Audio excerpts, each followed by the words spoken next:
The first question about combining two prayers. What should be done if the imam refuses to combine the prayers? First of all, combining prayers is not a sunnah of the Prophet. Some people say, combine the prayers, this is sunnah, but combining prayers is neither sunnah nor an innovation bid'ah. It is simply permissible. It is not something that can be classified as obligatory, sunnah, disliked, or forbidden. It is just a permission. Who decides whether the prayers should be combined or not? Is the imam of the mosque. He is the one who assesses the situation related to weather conditions, mud, slush, cold, rain, or other difficulties, and decides whether these conditions allow the prayers to be combined or not. The decision belongs solely to the imam. No one has the right to interfere in the imam's decision or force him to combine the prayers. Saying things like combine or don't combine is not allowed. One must show respect to the mosque. Raising voices in mosques is unacceptable. Regarding the combining of prayers, there is no authentic hadith from the Prophet that clearly states that he combined prayers specifically because of rain. Ibn Abbas said that the Messenger of Allah combined prayers without fear, danger, and without travel. Someone asked the narrator of this hadith, perhaps he combined the prayers because of rain? He replied, perhaps. However, there is no authentic hadith with a clear wording stating that the Prophet combined prayers due to rain, even though rain did occur during his lifetime. The essence of the matter is that the decision to combine prayers is made by the imam of the mosque. If he considers the rain strong enough, then he may combine them.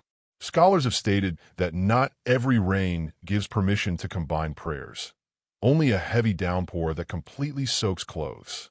What does soaks clothes mean? It means that the rain is so heavy that a person's clothes become wet through. Only such rain can be a valid reason for combining prayers. So, the decision to combine prayers belongs to the imam, whether to combine them or not. The majority of scholars do not consider it correct to combine prayers because of rain. Imam Ahmad did not approve of combining Zuhr and Asr. He said that combining is only possible between Maghrib and Isha in such cases. For him, there was no concept of combining Zuhr with Asr. He said, I have not heard that the Prophet, his companions, the Tabi'in, or the righteous predecessors ever combined Zuhr and Asr. If they combined any prayers, it was only Maghrib and Isha. Imam Malik held the same view. He allowed combining only between Maghrib and Isha and believed that Zuhr and Asr should not be combined. This is why many scholars, including those from the Indian subcontinent, such as Indians and Pakistanis, do not combine prayers. After the first prayer, they immediately leave the mosque. They have no concept of combining prayers due to rain, because rain itself is not the reason.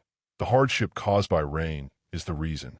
For example, if it is Maghrib time and the rain continues without stopping, like the heavy rain we had today during Asr or yesterday, and it continues even after Maghrib, then in this case the imam may combine the prayers. He must assess the situation himself. However, no one is allowed to pressure him. It is not permissible to cause disputes in a mosque over whether to combine or not. No one has the right to combine prayers without the imam's permission. It is absolutely forbidden for a group of people to step forward on their own and combine prayers independently. Under no circumstances is this allowed.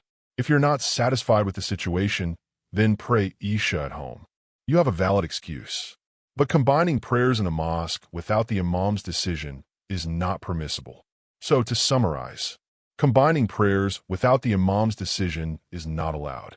The decision to combine prayers belongs only to the imam. There is no authentic hadith stating that the Prophet combined prayers because of rain. The majority of scholars hold that combining due to rain applies only to Maghrib and Isha. The rain that permits combining must be a heavy downpour that completely soaks clothes.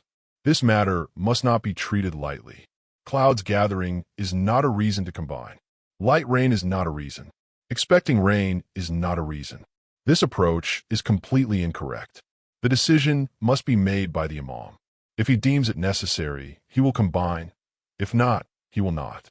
According to the correct opinion, It is permissible to combine Zuhr with Asr and Maghrib with Isha only if the rain is so heavy that clothes become completely soaked and it continues without interruption. I remember once that about 20 minutes before Maghrib, very heavy rain started. Then the sky cleared. By the time we entered the mosque, the rain had stopped for about 15 to 20 minutes. Problems and arguments began in the mosque about whether to combine prayers or not. At that time, I was not the imam. I was just praying there. This kind of behavior is wrong. If the imam decides to combine, then combine. If he decides not to combine, go home and pray Isha there. Do not turn this issue into a problem.